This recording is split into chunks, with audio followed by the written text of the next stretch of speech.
Здравствуйте, дорогие друзья! Я приветствую вас на очередной лекции канала «Жизнь после жизни есть, я знаю», который посвящен доказательствам жизни после смерти и устройству потустороннего мира, куда каждый из нас попадает по завершении своего земного пути, где и воссоединяется с ранее усопшими родными и любимыми и продолжает бесконечное путешествие по нашей прекрасной и удивительной Вселенной. Если вам нравится то, что мы делаем, вы можете поддержать работу нашего канала донатом по ссылке в описании видео. Благодаря вашей поддержке наши ресурсы остаются бесплатными для всех. Большое вам спасибо. Сегодня мы поговорим о мытарствах и узнаем, что происходит с человеком, когда его душа покидает земной мир. Ответим на вопрос, всем ли предстоят мытарства, разберемся в том, какими они будут и что означают на самом деле. Приступим. Когда наш родной и любимый человек покидает земной мир, если наш разум уже приоткрыл хотя бы крохотную щелочку в двери к духовным знаниям и победил навязанное материалистичное мышление, нас логично интересуют вопросы: что стало с нашим близким после смерти? Куда он отправился? Попал ли в прекрасное место наслаждений? Оказался ли в аду? Или дух его бесконечно мытарствует в предложенных Богом испытаниях? Мытарствами часто и называют такие испытания, с которыми якобы обязательно сталкивается любая душа, покинувшая бренное тело. Душа подвергается различным мучениям, страшным иллюзиям. Каждая из них становится страшнее предыдущего, пока наконец не получает финальное решение Бога о размещении ее в аду или раю на постоянном месте жительства. Тематика того или иного мытарства определяется согласно тому, что делал человек при жизни и какие грехи совершал. Тематики мучений столь же обширны, как и воображение авторов этих интерпретаций, дошедших до человечества знаний о них. Празднословие, ложь, клевета, убийство, чревоугодие, праздность, воровство, сребролюбие, ересь и так далее и тому подобное. Каждому существующему греху отведено свое отдельное мытарство. В тематике чревоугодия, например, предполагается, что некие помощники Бога будут закармливать душу различной едой до тех пор, пока она не лопнет. Испытание убийства предполагает, что душу будут убивать бесчетное число раз. В воровстве обворовывать и оставлять в нищете. В прелюбодеянии грешника ждет закольцованный секс до смерти и так далее. Не совсем понятно, какие мучения предполагаются в грехе ересь, но оставим это тем, кто навязал человечеству все эти некорректные интерпретации событий, происходящих после завершения физического отрезка жизни человека. Поскольку перечень мытарств огромен и обширен, и прожить жизнь, не совершив ни одного соответствующего им греха, невозможно в принципе, и даже более того, по мнению некоторых религиозных деятелей, все мы грешны уже по факту самого нашего рождения, то и мытарство вроде как обойти невозможно.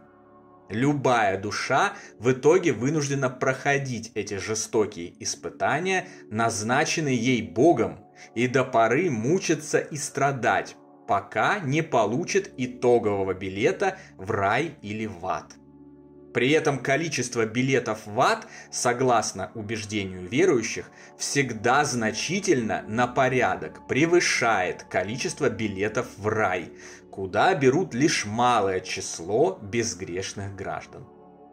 Мы уже говорили в предыдущих лекциях с вами о том, что такие представления являются упрощениями, пережитками прошлого, следствием ограниченного мышления человека и тех, кто стоит над ним в материальном мире трех измерений и использует указанные представления в качестве элемента запугивания, обогащения и управления массами.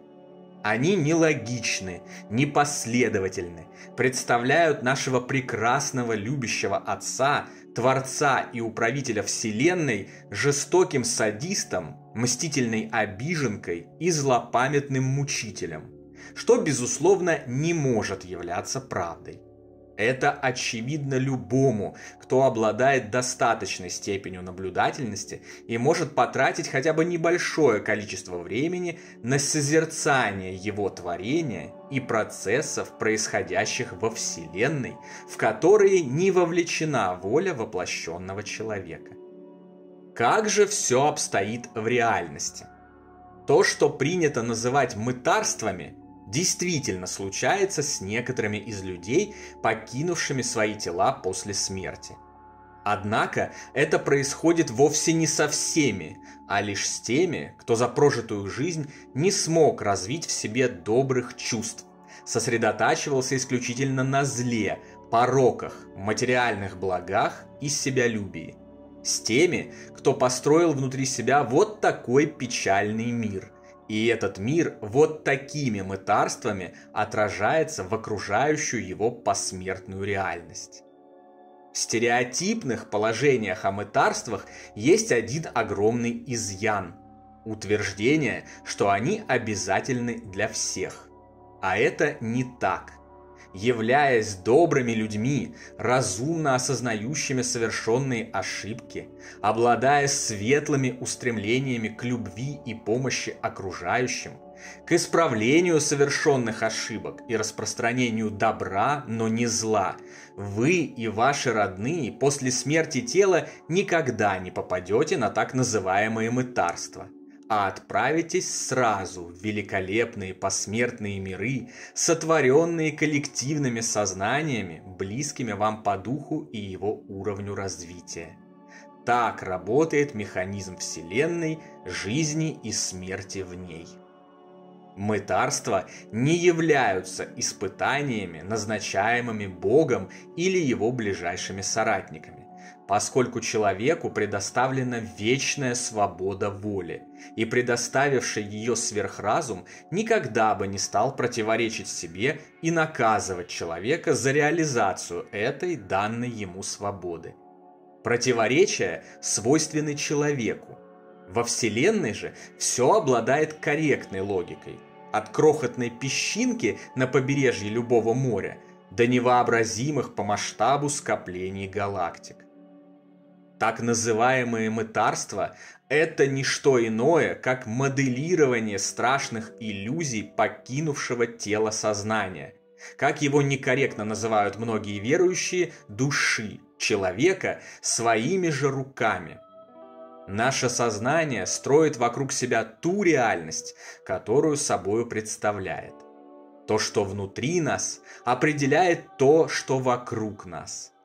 Это можно видеть и ощущать еще в земном мире, как наяву, так и в сновидениях.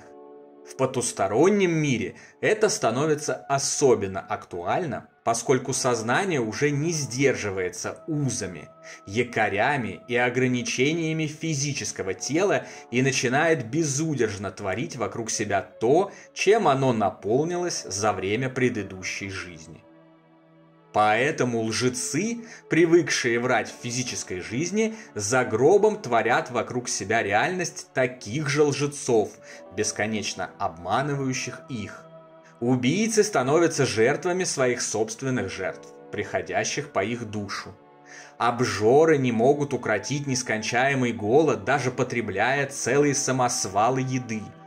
Фанаты плотской любви без разбора оказываются в огромных отвратительных кучах таких же извивающихся и стонущих безумцев-любовников и так далее. И в то же время осознанные, развитые духовно люди, исполненные света, после смерти практически моментально встречаются со своими усопшими до них любимыми и направляются в самые прекрасные миры для продолжения жизни там. Если смотреть телевизор с его бесконечным потоком ужасов и чернухи, Читать комментарии в интернете и впитывать их зло и ненависть может показаться обратное, но среднестатистический житель Земли является вполне себе разумным и добрым человеком. И судя по данным, собранным за века изучения потустороннего мира, никаких мытарств не испытывает вовсе, а после смерти направляется непосредственно к будущему месту постоянного проживания вместе со своими ранее почившими родными и любимыми. Поэтому нет никакого смысла бояться этой навязанной и давно устаревшей конструкции с мытарствами. Но где же доказательства? Спросит пытливый зритель или слушатель. И будет прав. Любую информацию необходимо проверять и подвергать испытаниям доказательствами. И что не менее важно, логикой. Доказательства того, что мытарства не являются обязательной частью посмертного пути, лежат у всех перед носом. А главное, их обладателями являются никто иной, как сами религии, в своих утверждениях о мытарствах, часто противоречащие этим своим же собственным доказательствам. Чтобы убедиться в том, о чем я вам рассказал, и понять природу мытарств, а также то, как их избежать, вовсе не обязательно изучать огромный массив данных, множественные свидетельства об околосмертных переживаниях, протоколы связи с духами, разыскивать статистику или выводить ее самостоятельно. Достаточно обратиться к Библии. А именно к страницам, на которых описываются последние минуты пребывания Иисуса Христа на кресте. Как известно, Христос был распят вместе с двумя разбойниками. Они находились на своих крестах по обе руки от Него, и поначалу оба оскорбляли и поносили Его. Незадолго до смерти правый разбойник раскаялся в совершенных им в течение жизни грехах, а также в том, что оскорблял Сына Божьего, и, обращаясь к Иисусу, сказал: «Помяни меня, Господи, когда придешь в Царствие Твое». На это Иисус ответил ему: «Сегодня же будешь со мною в раю». Таким образом, от самого авторитетного из существующих источников о жизни после смерти, самого Иисуса Христа, мы получаем железное доказательство, что никаких обязательных посмертных мытарств души для всех без исключения не существует. Не существует и смысла мытарств как какого-то испытания или наказания. Наоборот, осознание своих ошибок, искреннее раскаяние в них и отказ от их повторения в будущем, устремление к добру, свету и любви являются целью, на которой сосредоточены так называемые мытарства. Сознание умершего творит вокруг себя все эти страшные иллюзии, чтобы очиститься от них. Многомерный фильм о прожитой жизни, когда усопший проживает все совершенные им поступки, чувствуя эмоции всех, на кого они были направлены, является составляющей этого же комплекса посмертных мероприятий.